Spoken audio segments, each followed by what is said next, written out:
हाँ जी, तो एक सीरीज पैरेलल तो आज हम स्टार्ट करेंगे, जहां पर हम कल पहुंचे थे वहीं से स्टार्ट करते हैं। एक ये कॉम्बिनेशन है प्लेट का, ठीक है, 24 पे आया हुआ क्वेश्चन है, कॉम्बिनेशन है। जो पूरा एरिया है प्लेट का वो ए है, ये a/3 है, ये भी a/3 है, ये भी a/3 है। यहाँ डिस्टेंस d है, यहाँ डिस्टेंस 2d है, और यहाँ पर डिस्टेंस मान लेते हैं कितना है, 3d है। क्या यहाँ तक बात बिल्कुल क्लियर है? क्या यहाँ तक बात समझ में आई? तो अब हमें करना क्या है, यहाँ पर नेट कैपेसिटेंस बात करनी है ना, कि नेट कैपेसिटेंस कितना होगा, फाइंड करिए। Find net capacitance, find net capacitance, ठीक है। देखिए यहाँ पे थोड़ा सीरीज पैरेलल का कॉम्बिनेशन चलेगा, थोड़ी देर बाद 5-10 मिनट और रुकिए, 15-20 मिनट, उसके बाद हम स्टार्ट कर देंगे। तब तक हम आपको इतना बता सकते हैं कि जो 3 कैपेसिटर बनेंगे यहाँ, ये एक प्लेट है तो पहला कैपेसिटर, ये दूसरी प्लेट है दूसरा कैपेसिटर, एंड दस थर्ड कैपेसिटर। और तीनों कैपेसिटर का जो कॉम्बिनेशन होगा वो कैसा होगा, पैरेलल कॉम्बिनेशन होगा। अभी हम सब बता रहे हैं आपको ना, आगे चल के आप खुद ही फाइंड कर लोगे। तो ये जो 3 कैपेसिटर बनेंगे आपके, मान लेते हैं ये हो जाएगा आपके पास C1, ये हो जाएगा C2, ये कितना हो जाएगा C3। ये तीनों ही कैसे कनेक्ट होंगे, यहाँ पर पैरेलली कनेक्ट होंगे। कैसे कनेक्ट हो जाएंगे, पैरेलली कनेक्ट हो जाएंगे ऐसे। ये आपके पास हो जाएगा C1, ये हो जाएगा C2, ये हो जाएगा आपके पास C3। क्या बात क्लियर है? अच्छा, अब इसका अगर मैं C नेट निकालूं, इसमें परेशान ना होना कि सीरीज कैसे होगा, सॉरी पैरेलल कैसे होगा। अभी बस टॉपिक स्टार्ट करेंगे तब आपको खुद ही क्लियर करवा देंगे कैसे होता है वहां पे। तो C नेट जो मिलेगा यहाँ पर पैरेलल पे होता है C1 plus C2 plus C3। क्या ये बात समझ में नहीं आई? अब इतनी सी बात हमने बताई, अब आप पहले C1 फाइंड करो, C2 फाइंड करो और C3 फाइंड करो, कितना होगा। C1 बताएं, अरे C1 बताओ।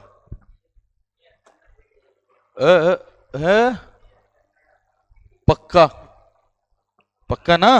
अच्छा जी, C1 कितना होगा, a/3 epsilon nought by D, यही होगा C1, एप्सिलॉन नॉट a/d ना।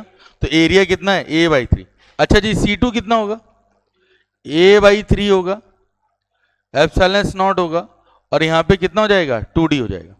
और C3 कितना हो जाएगा, ये हो जाएगा a/3 एप्सिलॉन नॉट अपॉन कितना हो जाएगा, 3d। यही तो रहेगा, अरे यही तो रहेगा, ये रहेगा। तो यहाँ पर C नेट बताओ। C नेट पे अगर देखोगे तो हो जाएगा a epsilon nought by 3d plus हो जाएगा कितना, a epsilon nought by 6d, और प्लस पे हो जाएगा a epsilon nought by 9d।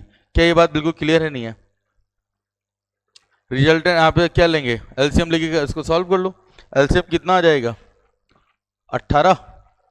LCM यहाँ पे कितना आ सकता है, 18 आ सकता है। 18d मान लेते हैं, 18d आ गया तो ये आ जाएगा 6, 6a epsilon not plus 3a epsilon not plus 2a epsilon not.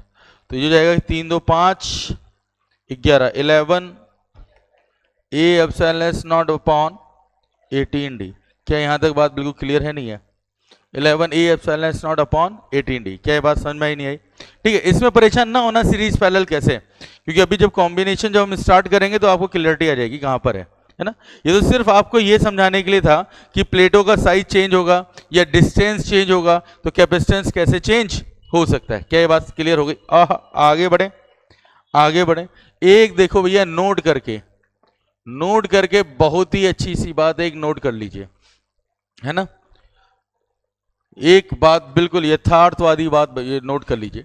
देखिए मेरे पास जब 2 प्लेटें होती हैं तो दोनों का एरिया कितना मान लेते हैं हम, ए। ये हो गया plus plus plus plus plus, और ये हो गया minus minus minus minus minus. क्या ये बात बिल्कुल क्लियर है? प्लस माइनस ये हुआ, एरिया ए है, डिस्टेंस कितनी है भाई साहब, डी है। तो इस यहाँ पे कैपेसिटेंस सी कितना हो जाएगा, A epsilon nought by D, A epsilon nought by D. होगा कि नहीं होगा, है ना। अच्छा, अब अगर जरा सोचो सोचो सोचो सोचो, यहां पर अगर मेरे पास एक पॉजिटिव चार्ज और यहां पर एक और प्लेट है, ये नेगेटिव प्लेट है, ठीक है, ये नेगेटिव प्लेट है। अब देखो कॉमन कितना हो रहा है, टोटल तो एरिया ए है, टोटल एरिया भाई साहब कितना है, ए है, लेकिन ये एक फॉर्म, दोनों जो पैरेलल प्लेट है वो कितना एरिया बाहर लेके आ रही है, मतलब कॉमन हो रहा है। तो मैं कहता हूं सपोज मान लो a/3 कॉमन हो रहा है, प्लेट का टोटल एरिया कितना है, a है, लेकिन जो आमने सामने हो रहा है वो कितना एरिया आमने सामने हो रहा है, a/3 हो रहा है। तो इसका कैपेसिटेंस कितना होगा, a के रिस्पेक्ट में होगा या a/3 के रिस्पेक्ट में होगा, a/3 के रिस्पेक्ट में होगा। क्यों, क्योंकि जो कैपेसिटर फॉर्म हुआ है वो a/3 के फॉर्म a/3 के पार्ट में हुआ है ना। तो यहां कैपेसिटेंस की वैल्यू कितनी आएगी, c is equal to a/3 epsilon nought by, अगर डिस्टेंस d है तो d मान लो। अरे बात समझ में आई या नहीं आई, अरे आई नहीं आई। जितना एरिया कॉमन होगा उस वही हम लोग मेंशन करते हैं, जितना एरिया कॉमन होगा, जितना एरिया कॉमन होगा उसी को कंसीडर करते हैं, उसी को कंसीडर करते हैं। अरे बात समझ में आई नहीं आई, जितना एरिया कॉमन होगा हम उतने ही को ही क्या करेंगे, कंसीडर करेंगे। यहां तक कोई डाउट आई। अच्छा एक और एग्जांपल समझ लो, ये प्लेट है, प्लेट का एरिया ए है, अरे इस पे पॉजिटिव चार्ज पॉजिटिव भरा हुआ है, और एक तुच्छ सा नेगेटिव प्लेट है। भाई साहब इसका एरिया a/2 है, इसका एरिया कितना है, a/2 है। तो कैपेसिटेंस कितना, तो c is equal to a/2 epsilon nought by d। अरे बात क्लियर है नहीं, जितना कॉमन होगा उतना ही तो आएगा, वही तो कैपेसिटर फॉर्म करेगा, बाकी से हमें क्या लेना देना, बाकी वो जितना लंबा हो जाए उससे क्या फायदा हमें। अरे बात क्लियर हुई नहीं हुई, जितना हमारा एरिया कॉमन होगा उसी को हम कंसीडर करते हैं, फटाफट नोट कर लीजिए, करिए जल्दी करिए। हो गया है, बड़ी जल्दी हो गया।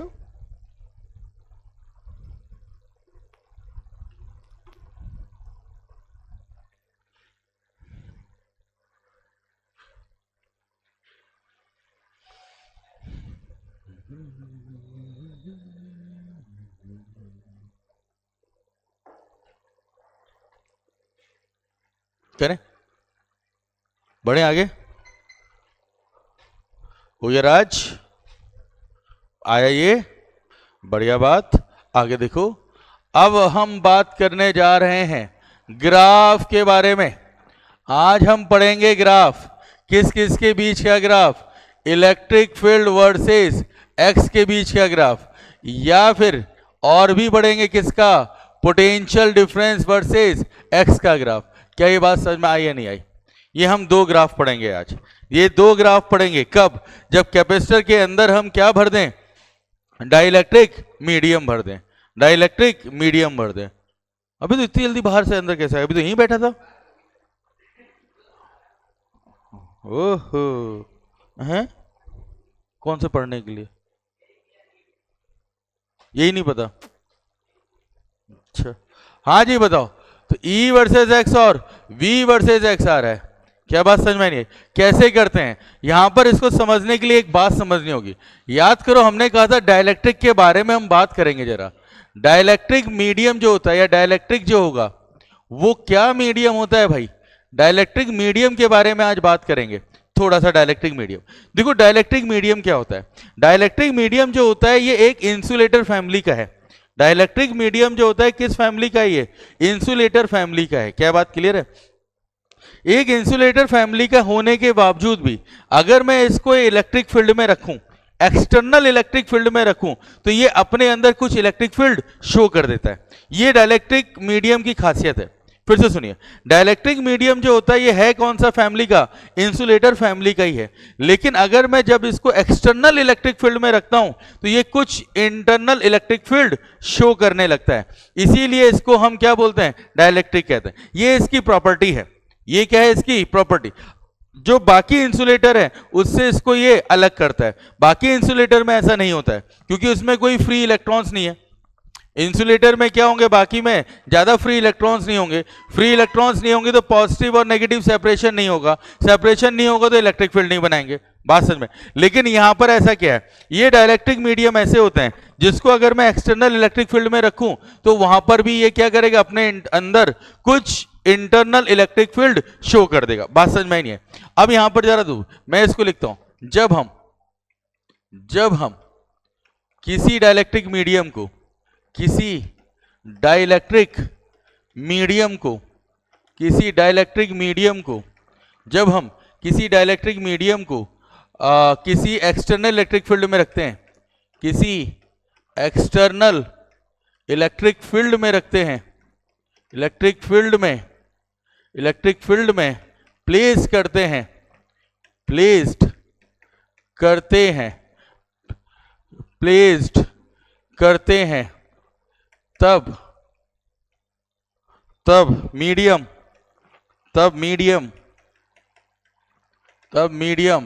इलेक्ट्रिक फील्ड शो करेगा, इलेक्ट्रिक फील्ड शो करता है। अरे ये बात समझ में आई नहीं आई? तब मीडियम क्या शो करता है? इलेक्ट्रिक फील्ड शो करता है। अरे ये बात क्लियर है? अच्छा, इसको बनाते हैं। सबसे पहले हम बना रहे हैं, सपोज किससे? कंडक्टर से बना रहे हैं। हम एक कंडक्टर प्लेट को रख देते हैं। ये मेरे पास दो प्लेटें हैं, ये कंडक्टर की एक प्लेट है, ठीक, ये कैपेसिटर की दो प्लेट है। इस पे चार्ज पॉजिटिव, इस पे चार्ज नेगेटिव। क्या ये बात बिल्कुल क्लियर है? अरे हाँ है ना? या 3 2 5, क्या ये बात बिल्कुल क्लियर है? तो एक्सटर्नल इलेक्ट्रिक फील्ड कहाँ होगा? एक्सटर्नल भाई साहब इलेक्ट्रिक फील्ड यही तो होगा, इसी को तो मैं एक्सटर्नल इलेक्ट्रिक फील्ड बोलूंगा। अरे ये बात क्लियर हुई है नहीं हुई? अब हम जानते हैं ये भी कंडक्टर है, तो इंड्यूस यहां पे क्या होगा? इंडक्शन होगा। इंडक्शन का फॉर्मूला बताया था, शायद याद करो, इंड्यूस और इंड्यूसिंग का। याद आया नहीं आया? इंड्यूस और, याद आई बात? फिर से बताएं। Q induce is equal to minus of Q inducing, bracket में 1 माइनस 1 बाई एप्सिलॉन। याद आया नहीं आई बात? तो हमने कहा था मेटल के लिए एप्सिलॉन R जो होगा वो कितना हो जाएगा? इनफाइनाइट हो जाएगा। एप्सिलॉन R कितना हो जाएगा? इनफाइनाइट। तो इसका मतलब जितना इंड्यूस है उतना ही क्या होगा? इंड्यूसिंग। या अरे भूल गए, इंडक्शन मेथड में बताया था Q जो इंड्यूस होता है वो माइनस ऑफ Q इंड्यूसिंग के इक्वल होगा, और साथ में एक और टर्म्स आता था 1 माइनस 1 बाई एप्सिलॉन R। याद आई बात या नहीं आई? अब जब एप्सिलॉन R मेटल या कंडक्टर पे हो, कंडक्टर या मेटल पे हो, तो इसकी वैल्यू कितनी होती थी? ये इनफाइनाइट। तो इसका मतलब जो Q इंड्यूस होता था वो माइनस ऑफ Q इंड्यूसिंग के इक्वल होता था। अरे ये बात बिल्कुल क्लियर है नहीं है? इसका मतलब जितना इसमें चार्ज है उतना ही चार्ज इसमें भी इंड्यूस होगा, लेकिन कैसा? अपोजिट नेचर का। ठीक है, जैसे प्लस के 5 है तो नेगेटिव, तो यहाँ पॉजिटिव, और ये कितना? पॉजिटिव। आई बात समझ में नहीं आई? अरे ये बात क्लियर है नहीं है? अब एक्सटर्नल इलेक्ट्रिक फील्ड इधर जा रहा है प्लेट से, तो भाई साहब इसके अंदर भी तो एक इलेक्ट्रिक फील्ड बनेगा। कहां से कहां? Positive to negative. इसको मैं क्या बोलूंगा? Internal electric field. क्या बोला जाएगा इसको? आई बात समझ में नहीं आए? अच्छा, दोनों की वैल्यू बता दो, सेम ही तो रहेगी। दोनों की वैल्यू बता दो, सेम ही तो रहेगी। ये जो ई एक्सटर्नल है भाई, ई एक्सटर्नल है वो किसके बराबर है भाई? ई इंटरनल के बराबर है। जो ई एक्सटर्नल है वो किसके बराबर है? तो अंदर इनसाइड पे बताओ, ये जो आपके पास नेट मिलेगा अंदर कितना मिलेगा? ये भाई साहब 0 हो जाएगा। ये कितना हो जाएगा? और हम तो वैसे ही कहते हैं भाई कंडक्टर के अंदर इलेक्ट्रिक फील्ड तो वैसे ही 0 होता है।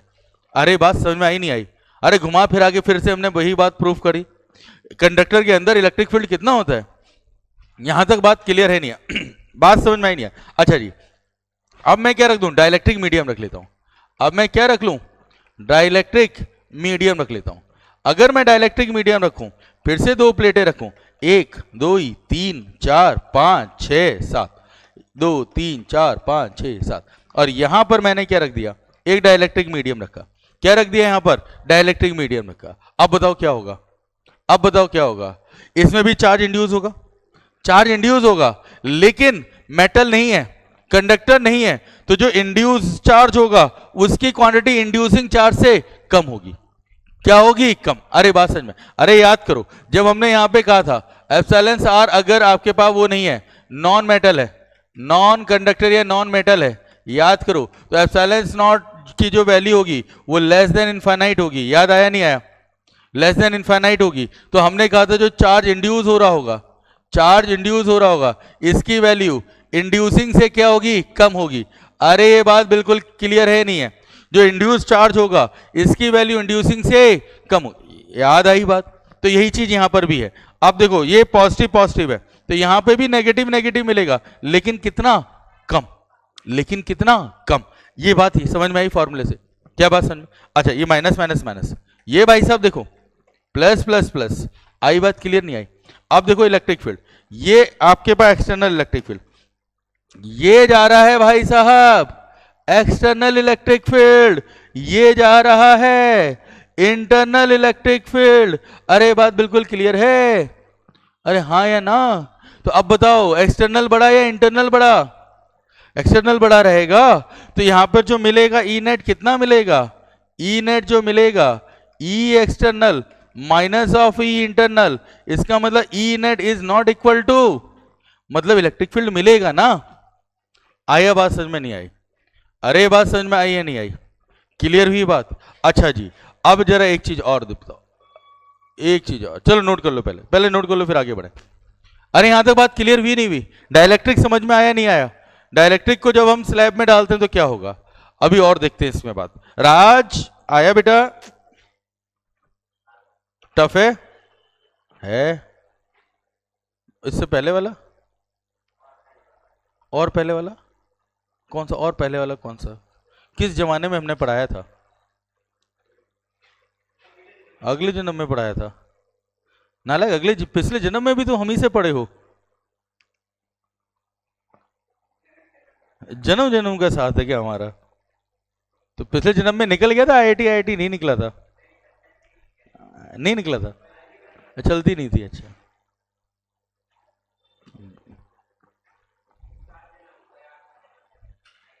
अब तो निकल जा भाई।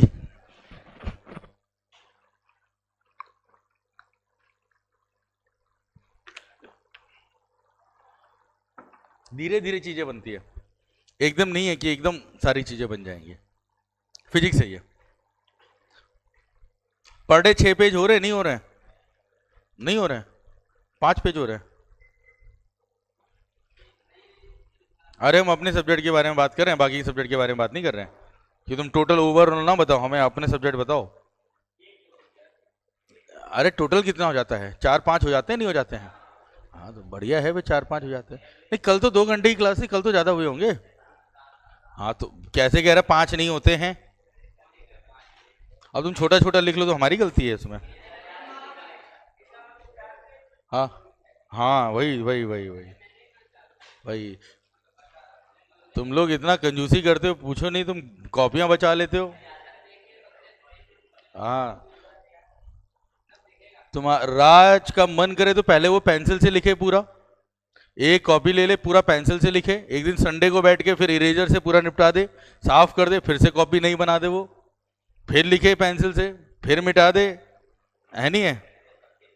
एक ही कॉपी कर ली चलेगी कम से कम 3-4 साल। क्यों राज? उसके 12 ले, कल 12 पे तुम्हारे नालायक 6 भरे, उसके 12 भरे। हाँ तो सोच, तुम्हारे 5 उनके 12, क्या करते हो तुम लोग? अरे बड़े, अरे आगे बढ़े भाई, यहां तक। अच्छा सुनो सुनो, अच्छा सुनो, अब कहानी सुनो। अच्छा ये बताओ, इलेक्ट्रिक फील्ड बताना है। अरे सुन लो भाई, इलेक्ट्रिक फील्ड बताना है कब? जब मैं मीडियम फील करता हूं।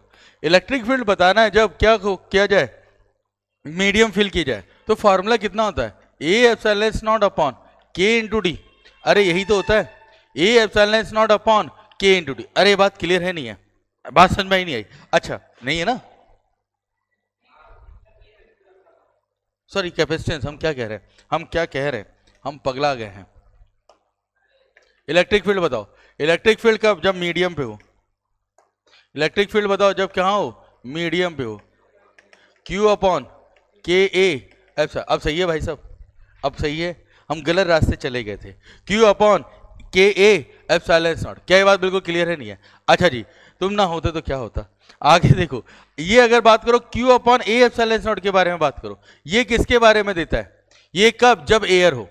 ये कब? जब एयर हो। तो अगर मैं ई मीडियम पे ध्यान दूं, ई मीडियम पे अगर मैं ध्यान देता हूं तो ये हो जाएगा कितना? ई एयर अपॉन में कितना हो जाएगा? ये के अपॉन में कितना हो जाएगा? ये के, ई एयर बाई के। क्या ये बात क्लियर है? Electric field in air upon के। अच्छा, जैसे जैसे डाइलेक्ट्रिक कांस्टेंट की वैल्यू बढ़ेगी, इसका मतलब जो इलेक्ट्रिक फील्ड होगा किसमें, मीडियम का, उसकी वैल्यू क्या होगी, कम होगी। क्या यही तो बात कहना चाह रहे हैं हम? अरे हाँ या ना, यही तो होगा। अच्छा, अब बढ़ो आगे, अब ग्राफ में बात करते जरा, अब ग्राफ में बात करें, जरा देखो, जरा देखते हैं, अब ग्राफ बनाते हैं। ये नोट कर लीजिए पहले, फिर हम ग्राफ बनाना स्टार्ट करें। सपोज एक एग्जांपल ले रहे हैं, एक एग्जांपल ले रहे हैं, मेरे पास ये प्लेट है, ये यहां तक की भरी हुई प्लेट है, ये ऐसे प्लेट भरी हुई है, ये मीडियम है, थिकनेस टी है, ठीक। यहाँ पे x इक्वल टू 0 मान लिया है, यहाँ पे x इक्वल टू डी मान लीजिए, टोटल डिस्टेंस d है। अरे ये बात समझ में आई या नहीं आई? टोटल डिस्टेंस कितनी मान ली है दोनों प्लेटों के बीच, d मान लिया। और ये जो डाइलेक्ट्रिक मीडियम है जिसका डाइलेक्ट्रिक कांस्टेंट कितना, k है, इसकी थिकनेस कितनी मान ली हमने, t मान लिया। यहां तक कोई डाउट हो तो बताएं, क्या बात बिल्कुल सही है? अच्छा जी, अच्छा, अब मुझे इलेक्ट्रिक फील्ड बतानी है। अच्छा बताओ, इलेक्ट्रिक फील्ड कहां पे होगी? ये अगर मैं पॉजिटिव पॉजिटिव मानता हूं, पॉजिटिव पॉजिटिव मानूं, इसको मैं अगर नेगेटिव नेगेटिव मानूं, तो इलेक्ट्रिक फील्ड देखो कहां कहां से होगी। क्या इस वाले एरिया पे इलेक्ट्रिक फील्ड मिलेगी? बिल्कुल मिलेगी। इलेक्ट्रिक फील्ड मिलेगी, कहां मिलेगी, पॉजिटिव से नेगेटिव के मिलेगी। आई बात समझ में? यहां भी इलेक्ट्रिक फील्ड मिलेगी इसी डायरेक्शन पर।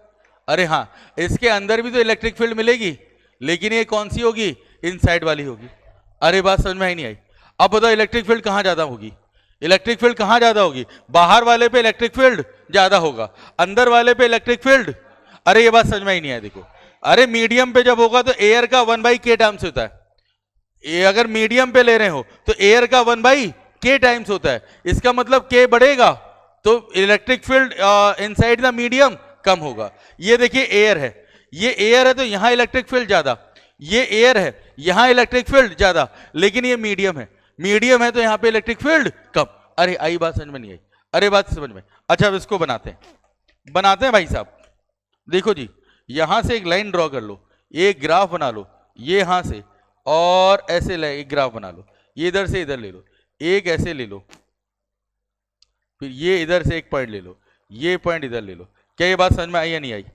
अब जरा ध्यान दो, ये यहाँ पे x इक्वल टू, ये इलेक्ट्रिक फील्ड को शो कर रहा है, ये x को रिप्रेजेंट कर रहा है। यहाँ पर x की वैल्यू 0 है, ठीक। यहाँ पर x की वैल्यू कितनी हो जाएगी, d हो जाएगी। अरे बात समझ में आई नहीं है?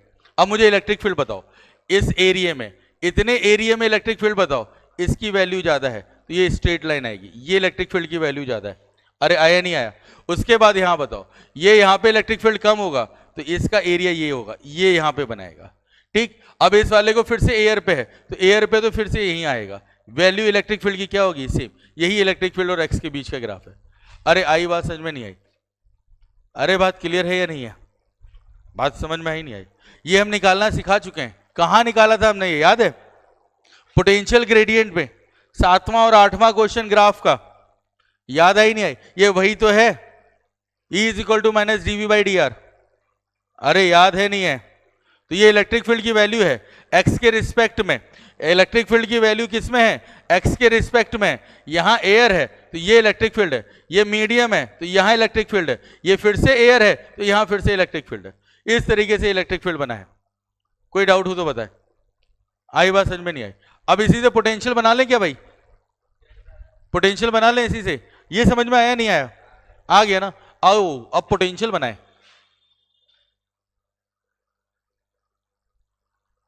इस पे ले लो, एक और बनाते हैं, एक और एक्सिस बनाते हैं भाई, एक और एक्सिस बनाते हैं। यहां से ले लीजिए और यहां से नहीं चल रहा क्या?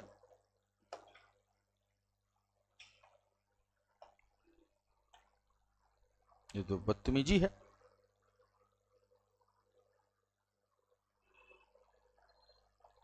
यहां नहीं चलेगा? अच्छा यहां तो चलेगा। ये रहा, ठीक है, ये रहा। तो एक तो यही वाली लाइन चली गई, एक तो यही वाली लाइन आ गई, एक ये वाली लाइन आ गई, एक ये वाली लाइन आ गई। अब मुझे पोटेंशियल किस पे बनाना है? मुझे पोटेंशियल और किसका बनाना है, एक्स का बनाना है। पोटेंशियल और एक्स का बनाना है। ये हो जाएगा पोटेंशियल और ये वैल्यू कौन सी हो जाएगी, एक्स। क्या ये बात समझ में आई नहीं आई? क्या ये बात क्लियर? दोनों प्लेट के बीच का पोटेंशियल डिफरेंस कितना होगा, v। दोनों प्लेट के बीच का पोटेंशियल डिफरेंस कितना होगा v। ये पॉजिटिव है तो ये हाई पोटेंशियल, वो नेगेटिव है तो कैसा होगा, लो पोटेंशियल। तो मान लो इस वाले पॉइंट का पोटेंशियल v है, इस वाली प्लेट का पोटेंशियल कितना है v, तो इसका पोटेंशियल कितना मानोगे, 0 मानोगे। इसका पोटेंशियल कितना मानोगे, अरे बात क्लियर है नहीं है, दोनों प्लेट के बीच का पोटेंशियल डिफरेंस कितना हो जाएगा, v हो जाएगा। ये हाई पोटेंशियल है तो इसका पोटेंशियल v मान लो, और ये नेगेटिव है, लो पोटेंशियल है, तो यहाँ पे कितना मान लोगे, 0। तो पोटेंशियल डिफरेंस कितना हुआ, v हुआ। आए नहीं आए? अब जरा निकालो, देखो इलेक्ट्रिक फील्ड से पोटेंशियल निकालना, फॉर्मूला होता है E is equal to minus D V by D R. E is equal to minus D V by D R. क्या बात समझ में नहीं आई? अगर वो पोटेंशियल और x के बीच का ग्राफ है तो क्या मिलेगा, इलेक्ट्रिक फील्ड मिलेगा। क्या मिलेगा, इलेक्ट्रिक फील्ड। अरे बात क्लियर है नहीं है, यही तो है। तो इसका मतलब क्या होगा, यहां पे मुझे नेगेटिव ऑफ स्लोप निकालना होगा, यहां पर मुझे क्या निकालना पड़ेगा, नेगेटिव ऑफ स्लोप। अरे डीवी बाई डी आर पे अगर मुझे बनाना है तो क्या निकलेगा, स्लोप ही तो मिलेगा। अरे ये बात समझ में आई? और वो स्लोप भी कैसा, नेगेटिव में। अरे इसमें कोई डाउट तो नहीं है ना भाई, v और r या v और x के बीच का जब ग्राफ बनाएंगे तो मुझे क्या फाइंड होगा, इलेक्ट्रिक फील्ड। तो उसके लिए मुझे क्या फॉर्म करना पड़ेगा, स्लोप, वो भी कैसा, नेगेटिव, मतलब थीटा 90 से बड़ा हो। बात क्लियर? एक बात और बताई थी अगर हमने जब ये पोटेंशियल ग्रेडियंट पढ़ रहे थे, क्या बताया था, इलेक्ट्रिक फील्ड जितना ज्यादा होगा, इलेक्ट्रिक फील्ड जितना ज्यादा होगा, जो वो लाइन उतना ही ज्यादा वर्टिकल होगी। याद आई, बात नहीं आई? इलेक्ट्रिक फील्ड जितना ज्यादा होगा वो लाइन उतनी ही ज्यादा वर्टिकल होगी। क्या ये बात क्लियर है? और इलेक्ट्रिक फील्ड जितना कम होगा लाइन उतनी ही कम वर्टिकल होगी। क्या ये बात बिल्कुल क्लियर है? आ जाओ अब यहां बनाते हैं। देखो यहां पर पोटेंशियल कितना हो जाएगा आपके पास v, तो यहां से स्टार्ट कर रहे हैं, यहां से लेकर यहां से पोटेंशियल हुआ तो धीरे धीरे गिरता हुआ जाएगा, गिरता हुआ जाएगा। तो इस वाले पॉइंट से पोटेंशियल कम हुआ तो यही तो बनेगा आपके पास। देखिए पहले वाले का ये है, आया समझ में नहीं आया कि नेगेटिव स्लोप दे रहा है, नेगेटिव स्लोप दे रहा है, ये एंगल कितना मान लिया हमने इसका, थीटा 1। अरे बात समझ में आई नहीं आई? अरे बात क्लियर है? ठीक, यहां पे इलेक्ट्रिक फील्ड ज्यादा था, इलेक्ट्रिक फील्ड ज्यादा था तो पोटेंशियल ऐसी तो गिरेगा, तो यहां पे क्या बनेगा आपके पास, एक स्लोप बनेगा। क्लियर है यहां पर? अच्छा उसके बाद देखिए इलेक्ट्रिक फील्ड की वैल्यू कम है, ये ज्यादा वर्टिकल है, वो कैसा होगा, कम वर्टिकल होगा। कम वर्टिकल होगा तो मान लो ऐसे, ज्यादा ही ऊपर से बना दिया, रुक जाओ एक मिनट रुको, यहां कहीं से बना ले, यहां कहीं से, ये बन गया। ठीक, ये आपके पास कौन सा हो गया, थीटा 1। यहां पर कैसा बनेगा, स्लोप कम बनेगा इस तरीके से, ये एंगल कितना हो जाएगा, थीटा 2। अरे बात समझ में आई नहीं आई? उसके बाद फिर देखिए इलेक्ट्रिक फील्ड क्या हो गया, ज्यादा हो गया, तो ये फिर से ज्यादा स्ट्रेट होगा, तो ये आपका वर्टिकल होगा, ये रहा।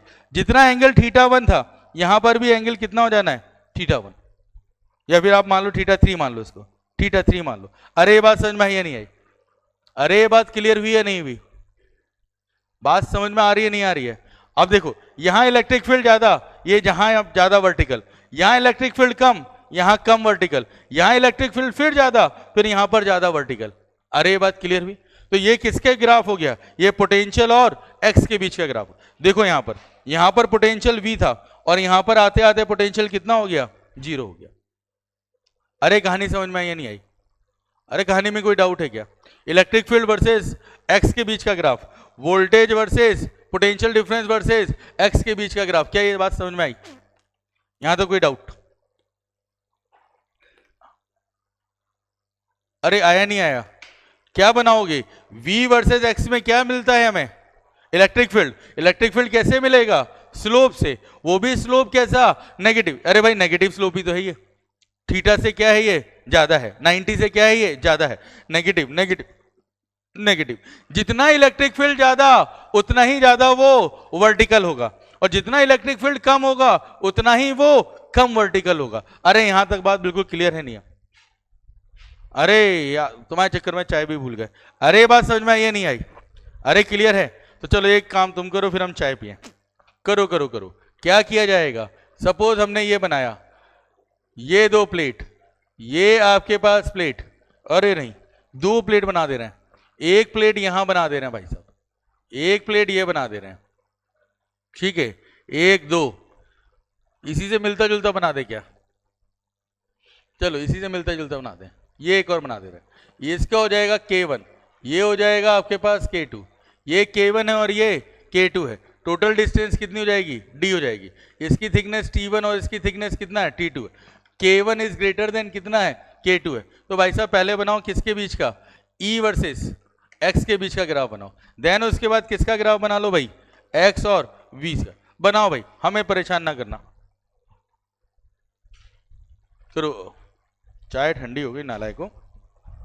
ये कहाँ गया, बात करने के इतनी दूर चला गया क्या, ऐसी कौन सी खुफिया बात करने जाते हैं भाई।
हाँ जी चाय खत्म हो गई, जल्दी बताओ, हो गया,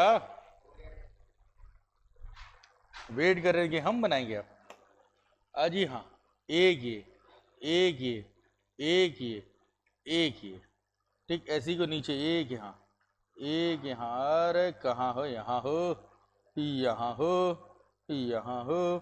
चलो जी स्टार्ट करें। पहले वाले में इलेक्ट्रिक फील्ड ज्यादा, दूसरे वाले पे इलेक्ट्रिक फील्ड कम, सबसे कम कितना हो जाएगा, सबसे कम। फिर उसके बाद थोड़ा सा इलेक्ट्रिक फील्ड ज्यादा, और फिर वही अपनी पुरानी पोजीशन पे आ जाएगा। अरे आई बात समझ में नहीं आई, यही तो बनेगा। ठीक, अब यहां पर हम कहें पोटेंशियल कितना है V, तो यहां पोटेंशियल कितना हो जाएगा, 0। तो अब यह स्टार्ट करो, यहां पर देखिए स्टीपर, यहां पर क्या होगा, वर्टिकल ज्यादा होगा। आई बात समझ में नहीं आई। फिर वर्टिकल बहुत ही कम, बहुत ही कम, फिर थोड़ा बहुत वर्टिकल होगा, थोड़ा बहुत वर्टिकल होगा, यहां तो पूरा ही 0 हो जाएगा। अरे ये बात क्लियर हुई, एक एंगल ये, एक एंगल ये, एक एंगल ये, फिर ये θ1, यहाँ पे θ2, ये θ3, और यहाँ पे कितना हो जाएगा, θ4। यहाँ पे पोटेंशियल V है और यहाँ पे पोटेंशियल कितना हो जाएगा, 0। अरे बात समझ में आई नहीं है, क्लियर हुआ ये।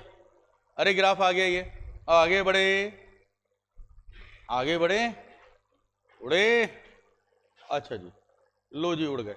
अब एक और कहानी सुनो, कल एक बात और चल रही थी, उस बात को भी थोड़ा सा हम क्लियर कर लेते हैं, वहीं पर आप कंफ्यूज हो जाओगे। होता ये है, कल हमने आपको ये बताया था, अरे ये बात हो गया ना, आगे बढ़ जाए ना अब। अच्छा जी, एक कंफ्यूजन थी कल, आप शायद, कल हमने दो बातें आपको बताई।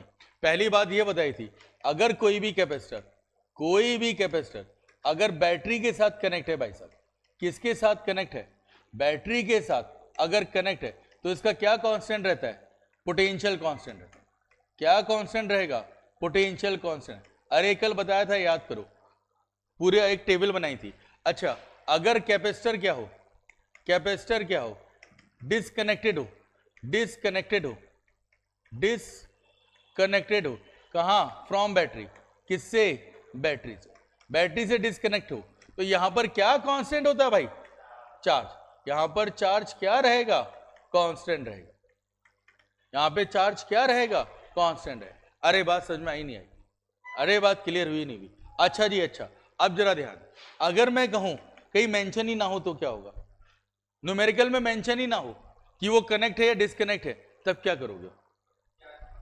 है ना, बैटरी जो है वो कैपेसिटर के साथ कनेक्ट है या डिस्कनेक्ट है, वो मेंशन ही ना हो, तब क्या होगा? अब यहां ध्यान रखो, जब मेंशन ही ना हो, जब मेंशन ना हो, मेंशन, जब बैटरी के बारे में मेंशन ना हो, जब बैटरी के बारे में मेंशन ना हो, मेंशन ना हो, तब हम कैपेसिटर को बैटरी से डिस्कनेक्ट मानते हैं, कैपेसिटर को बैटरी से डिस्कनेक्ट मानते हैं। अरे बात समझ में आई या नहीं आई? अगर मेंशन ही नहीं है कि वहां पर बैटरी कनेक्ट है डिस्कनेक्ट है, तो आप क्या मानोगे? उसको डिस्कनेक्ट ही मानोगे। और जब डिस्कनेक्ट मानोगे तो क्या कांस्टेंट हो जाएगा भाई? चार्ज कांस्टेंट हो जाएगा। अरे ये बात समझ में आई या नहीं आई? क्या ये बात क्लियर हुई या नहीं हुई? चलिए पॉइंट छूट गया था, क्या यहां तक बात क्लियर है? बैटरी के साथ अगर आपको पता ही नहीं है, मेंशन ही नहीं है कि कनेक्ट है या नहीं कनेक्ट है, तो आप उसको क्या मान के चलोगे? आप उसको डिस्कनेक्ट ही मान के चलोगे। और डिस्कनेक्ट मानोगे तो वहां पे चार्ज क्या रहेगा? कांस्टेंट रहेगा। यही तो बात लिखनी है, बाकी तो सब आपको आता ही है नहीं है? तो अगर मैं एग्जांपल देखूं, मेरे पास इनिशियल कैपेसिटेंस, इनिशियल अगर कैपेसिटेंस कितना हो, इनिशियल कैपेसिटेंस अगर C हो और इलेक्ट्रिकल पोटेंशियल एनर्जी कितना हो, ये मान लो मेरे पास U हो, इलेक्ट्रिकल पोटेंशियल एनर्जी U हो, और if we insert the dielectric slab, dielectric slab, insert the dielectric slab of dielectric constant, of dielectric constant K is equal to 3, then capacitance कितना हो जाएगा? देन C डैश बताएं, C dash बताएं, U dash बताएं, कितना हो जाएगा? अगर मेरे पास कैपेसिटर है, उसका इनिशियल कैपेसिटेंस कितना है? C है, और इलेक्ट्रिकल पोटेंशियल एनर्जी कितनी है? U है। ठीक, हमने नहीं बताया वो कनेक्ट है या डिस्कनेक्ट है, हमने आपसे नहीं कहा, हम डायरेक्ट आपसे ये पूछ रहे हैं कि बताओ भैया इसका C डैश कितना होगा जब मैं डाइलेक्ट्रिक स्लैब डाल रहा हूं, और डाइलेक्ट्रिक स्लैब जिसका डाइलेक्ट्रिक कांस्टेंट कितना है? 3 है, डाइलेक्ट्रिक कांस्टेंट कितना है? 3 है, और स्लैब डाल रहा हूं, तो बताओ कितना हो जाएगा? 3C। कितना हो जाएगा? अरे बात तो समझ में आई ना, ये कितना हो जाएगा? 3C। अरे कितना हो जाएगा? A के एप्सिलॉन नॉट बाई डी ना, तो ये कितना हो जाएगा? 3C। अच्छा U डैश पे कौन सा formula? Q square by 2C, Q square by, अरे बात समझ में आई नहीं आई? Q स्क्वायर बाई 2C क्यों? क्योंकि चार्ज क्या मान के चलेंगे यहाँ? कांस्टेंट। अरे बात समझ में आई नहीं आई? चार्ज क्या मान के चलेंगे यहाँ पर? कांस्टेंट। तो वैल्यू कितनी हो जाएगी? C की जगह यहाँ पे C डैश मान लें, C की जगह यहाँ पे कितना मान लेंगे? C dash. तो कितना हो जाएगा भाई? ये हो जाएगा Q स्क्वायर बाई 2, और यहाँ पे कितना हो जाएगा? 3C। हाँ हो जाएगा नहीं हो जाएगा? यही तो हो जाएगा 3C। अब जरा ध्यान दो, 1/3 इधर ले लो, Q स्क्वायर बाई 2C, ये किसको रिप्रेजेंट करेगा? U को, ये हो जाएगा U/3। ये कितना हो जाएगा? U/3। ये बात समझ में आई नहीं आई? कोई डाउट इसमें? है ना? तो अगर देखो यहाँ पे मेंशन ही नहीं था कि बैटरी कनेक्ट है या डिस्कनेक्ट है, हमने पता ही नहीं था कि बैटरी कनेक्ट है या डिस्कनेक्ट है, तो हम क्या मान के चलेंगे? उसको डिस्कनेक्ट ही मान के चलेंगे। डिस्कनेक्ट मानेंगे तो चार्ज को क्या मान के चलेंगे? कांस्टेंट। फिर आपके सामने है सारी कहानी। अरे बात क्लियर है नहीं? अरे बात समझ में आई या नहीं आई? कोई डाउट है इसमें? कुछ ऐसा कि फिजिक्स ना होती जिंदगी अच्छी होती है, तो फिर कुछ ना होता। चलो, अरे कर ले जाओगे, कहाँ इतना टफ अप है? आधा पहुंच चुके हैं, आधे पे आ गए हैं, आधी लड़ाई लड़ चुके हो तुम लोग, आधी लड़ाई और लड़नी है। अरे हाँ या ना? बढ़े आगे ना? अरे बहुत लेट है तुम्हारा साबुन बिटिया। नहीं, अब ये तो है।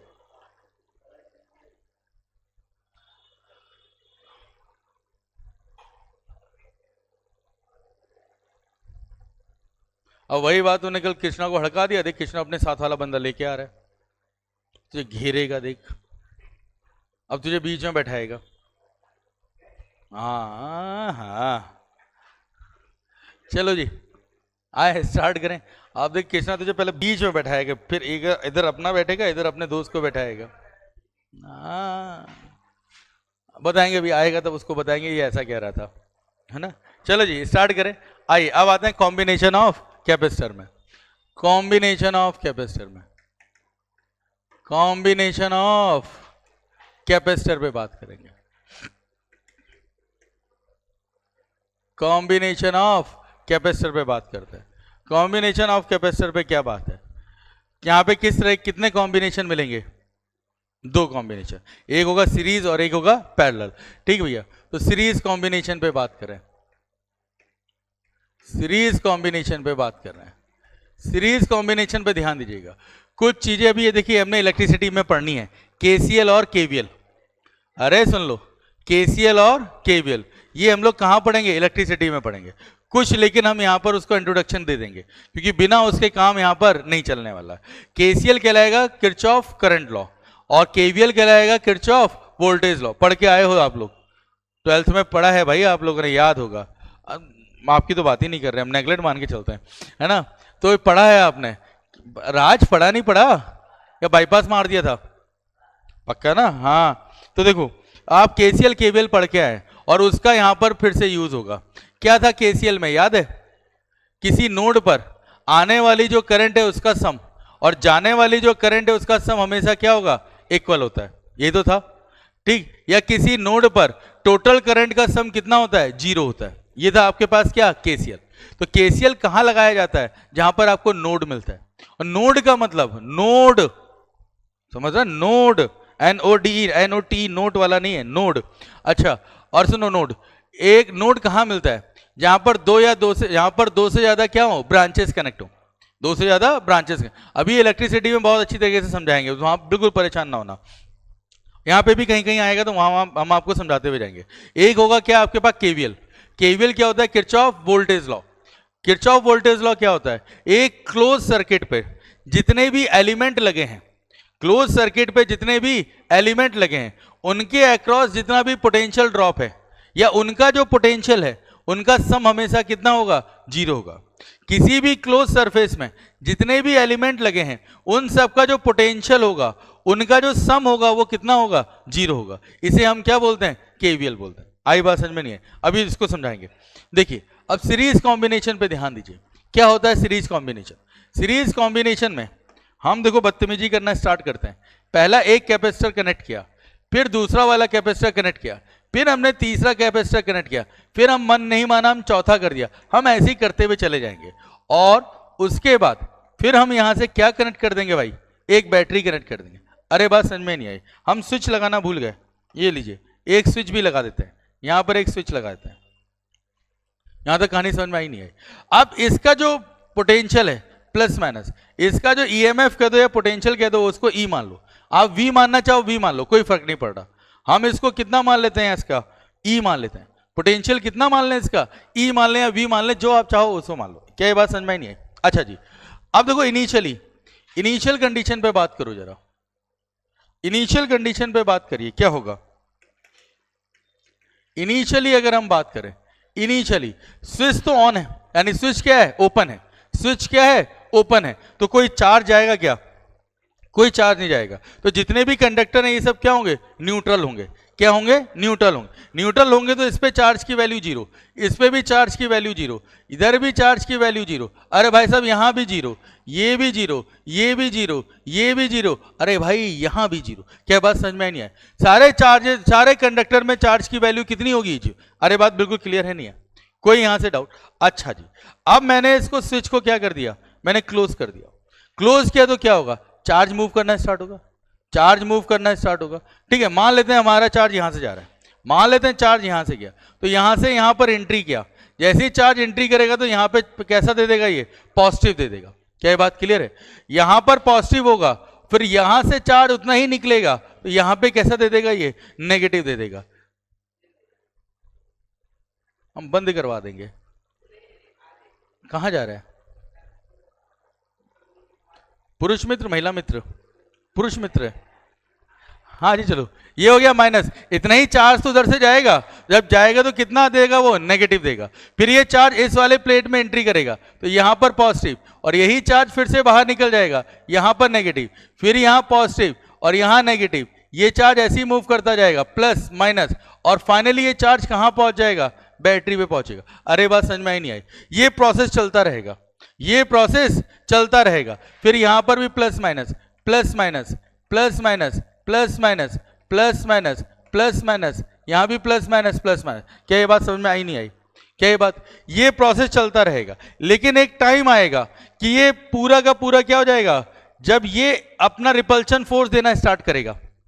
अब मैं चार्ज डाल रहा हूं, बैटरी ताकत लगा रही है चार्ज को यहां डिपॉजिट करने की, लेकिन ये इस बैटरी का चार्ज इतना ज्यादा है कि ये इसको रिपल्शन फोर्स लगा रहा है, और अब बैटरी की हिम्मत नहीं है कि इस चार्ज को यहां पर डिपॉजिट कर जाए। उस कंडीशन को हम क्या बोलेंगे कि कैपेसिटर क्या हो गया, फुली चार्ज हो गया। कैपेसिटर क्या हो चुका है? अरे बात समझ में आई नहीं आई? अरे मैंने चार्ज यहां से डाला, इनिशियली चार्ज तो भरता गया भरता गया भरता गया, लेकिन अब इसमें इतना चार्ज आ गया पॉजिटिव का कि अगर मैं यहां से एक चार्ज देने की कोशिश भी करूं तो इसका इतना रिपल्शन फोर्स लग जाएगा इस पे कि ये अब आगे डिपॉजिट नहीं हो पाएगा। जब डिपॉजिट नहीं हो पाएगा इसका मतलब क्या होगा, मतलब अब ये कैपेसिटर फुली क्या हो गया है, चार्ज हो गया। अरे बात समझ में नहीं आई? जब फुली चार्ज हो चुका है तो जब चार्ज यहां जा ही नहीं रहा तो इसका मतलब यहां पे करंट की वैल्यू भी कितनी हो जाएगी, जीरो। तो इसी को हम बोलते हैं स्टडी स्टेट, इसी को हम क्या बोलते हैं, steady at steady state, at steady state, at steady state current की वैल्यू कितनी हो जाएगी, zero. At steady state current की वैल्यू कितनी हो जाएगी? अरे बात समझ में ही नहीं आए? एट स्टडी स्टेट करंट की वैल्यू कितनी हो जानी है यहां पर? अरे कोई डाउट है क्या? एट स्टडी स्टेट करंट की वैल्यू कितनी हो जानी है यहां पर? जीरो हो जानी है। क्या बात समझ में? तो उस कंडीशन पर यहां पे चार्ज कितना आ चुका होगा, क्यू, यहां पर भी क्यू, यहां पर भी क्यू, यहां पर भी क्यू, यहां भी क्यू, यहां भी क्यू, यहां, और यहां भी कितना आ चुका होगा, क्यू आ चुका। ये फाइनल चार्ज है। ये कौन सा चार्ज है, फाइनल चार्ज है। अरे बात समझ में आई या नहीं आई? क्या ये बात समझ में आई या नहीं आई? ठीक, अब चार्ज आया है तो भाई साहब यहाँ कैपेसिटेंस भी मिलेगा, इसका कैपेसिटेंस C1, ये C2, ये C3, ये C4 ऐसे मिलता जाएगा। तो यहाँ पे एक पोटेंशियल भी मिलेगा भाई, यहाँ पे पोटेंशियल V1, यहाँ पोटेंशियल V2, यहाँ पोटेंशियल V3, यहाँ पोटेंशियल V4, पोटेंशियल भी तो मिलता हुआ जाएगा। अरे बात समझ में आई नहीं है? तो हम यहाँ पर एक चीज जानते हैं, जब सीरीज होता है, सीरीज होता है तो चार्ज क्या रहेगा, सेम रहेगा। चार्ज क्या रहेगा, सेम, और पोटेंशियल क्या रहता है भाई, डिफरेंट डिफरेंट। पोटेंशियल क्या रहता है, डिफरेंट डिफरेंट। आई बात समझ में नहीं? ठीक, अब यहां पे लगाते हैं क्या, केवीएल। क्या लगाते हैं हम यहां पर, KVL, by KVL, by KVL. KVL से स्टार्ट करें भाई, इसको हम क्या अप्लाई कर दें, केवीएल। और केवीएल लगाने के लिए हमें एक और चीज होता है, direction of calculation. Direction of calculation समझा रहे हैं कैसे, अभी आपने वहां नहीं पढ़ा, यहां थोड़ा सा हम इसको इंट्रोडक्शन दे दें। सपोज मानो ये रेजिस्टेंस है, तो ये करंट जा रही है, जहां से एंट्री करेगा वो पॉजिटिव होगा, जहां से एग्जिट करेगा वो क्या होगा, नेगेटिव, मान लो, है ना। और डायरेक्शन ऑफ कैलकुलेशन ये है, हम इस डायरेक्शन में कैलकुलेशन करना चाह रहे हैं, तो हमें यहां पे निकालना क्या होगा, पोटेंशियल। तो V इज इक्वल टू कितना हो जाएगा यहां पर, IR, IR। अब देखो कहां से बाहर निकला है, नेगेटिव से, नेगेटिव वाले साइन से ये बाहर निकला है, तो यहां पोटेंशियल कितना होगा, माइनस का IR। आई बात समझ में नहीं आई? अरे बात क्लियर है नहीं है? इसी तरीके से कैपेसिटर मान लो, ये कैपेसिटर है, मान लो ये पॉजिटिव है और ये नेगेटिव है, डीओसी इस डायरेक्शन पर, डीओसी इस डायरेक्शन पर है, तो कहां से एग्जिट हो रहा है, नेगेटिव वाली प्लेट से एग्जिट हो रहा है। तो भाई साहब जब नेगेटिव वाले से होगा तो पोटेंशियल इसका कितना हो जाएगा, Q इज इक्वल टू कितना होता है, CV, तो V इज इक्वल टू कितना हो जाएगा, Q बाई C। अरे बात समझ में ही नहीं है? अब बताओ, पॉजिटिव नेगेटिव, नेगेटिव से बाहर निकला है तो ये कितना हो जाएगा, नेगेटिव। आई बात समझ में नहीं आई? अब जितने भी हैं सबको ऐड कर दो, और किसके बराबर कर दोगे, जीरो के बराबर। इसी को तो हम क्या बोलते हैं, केवीएल। अरे आया समझ में नहीं आई? अरे कोई डाउट है क्या, करें तो डायरेक्शन ऑफ कैलकुलेशन ले लेते हैं। डायरेक्शन ऑफ कैलकुलेशन ऐसे ले लेते हैं, इसको बोल लेते हैं हम डीओसी, डायरेक्शन ऑफ कैलकुलेशन। इस तरीके से चल रहा है, मतलब पहले ये बैटरी आई, फिर बैटरी से होता हुआ पहला कैपेसिटर, दूसरा कैपेसिटर, तीसरा कैपेसिटर, चौथा कैपेसिटर, फिर ये इधर होते हुए जा रहा है। अरे बात समझ में आई नहीं आई? क्लियर है बात? चलिए इसको हम 4 ही मान लेते हैं, तो ज्यादा इसको इनफाइनाइट नहीं करते हैं, 4 ही मान लेते हैं। अरे बात क्लियर है? जल्दी फटाफट नोट करें, आगे बढ़े हम। जल्दी करें, बहुत सारी चीजें निकालनी है अभी हमें। सीरीज है, अरे यार टाइम भी हो गया। समय समाप्ति की घोषणा, ठीक, तो इसको इतना ही रखो, है ना, इतना ही रखो। कितना हुआ है, लेकिन केवीएल तो लगा ही दें कम से कम। केवीएल लगा दे रहे, बस केवीएल लगा दे रहे। अरे केवीएल लगा दे रहे, चलो चलो आ जाओ, केवीएल लगा दो जरा, केवीएल लगाओ जरा, देखो केवीएल लग रहा है। ये ई कहां से निकल रहा है, पॉजिटिव से, तो ये आपके पास कितना हो जाएगा, पॉजिटिव का ई। फिर ये देखिए कहां से निकल रहा है, नेगेटिव से, कितना हो जाएगा, क्यू बाई सी वन। फिर वहां पे भी हो जाएगा Q by C two, minus का Q by C three, minus का क्यू बाई सी फोर, और वैल्यू कितनी हो जानी है, 0। अरे आई बात समझ में नहीं आई, इन सबको उधर ले जाओ तो ये माइनस हो जाएगा। अगर मैं इसको सॉल्व करूं तो E by Q is equal to कितना होगा, 1 by C one plus 1 by C two plus 1 by C three plus 1 by C four, और ये पूरा ही क्या होता है, सी इक्विवेलेंट। ये किसके इक्वल होता है, 1 अपॉन, अरे वी बाई क्यू क्या होता है, 1 बाई सी, तो ये टोटल कितना हो जाएगा, 1 upon C equivalent.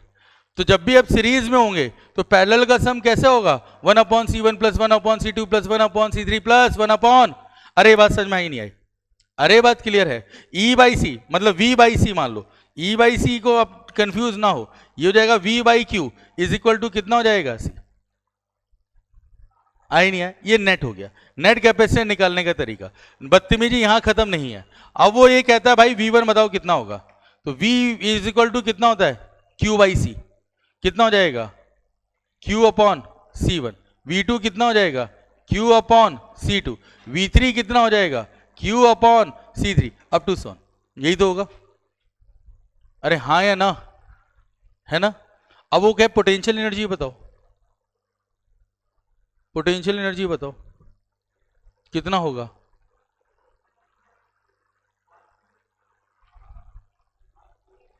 Half Q square by 2c लगाओगे या सी भी लगाओगे, बताओ बताओ बताओ, है